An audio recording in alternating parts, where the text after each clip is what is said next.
સ્વાધ્યાય 60 એક question number 3 આપેલી આકૃતિનો કેટલો ભાગ રંગીન છે તે નક્કી કરો.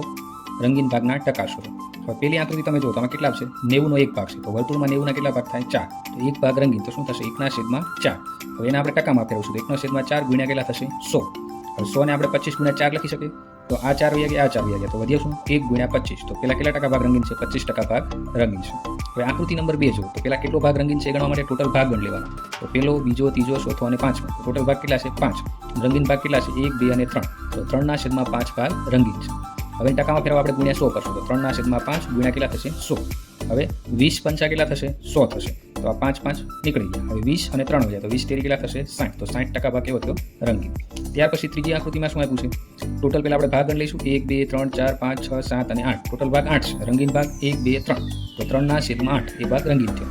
એને ટકામાં ફેરવા તો 3/8 ગુણ્યા શું કરશું 100 તો 100 ની જગ્યાએ આપણે 25 ગુણ્યા 4 લખી શકીએ. 8 ની જગ્યાએ 4 ગુણ્યા 2 તો 4 4 શું થશે નીકળી જશે. વધ્યું શું અહીંયા 25 અહીંયા 3 તો 25 તેરી 75 અને નીચે કેટલા વધ્યા 2 તો 75 ના અડધા અથવા 75 ભાગ્યા 2 કરશું એટલે તમને કેટલા મળશે 37.5%.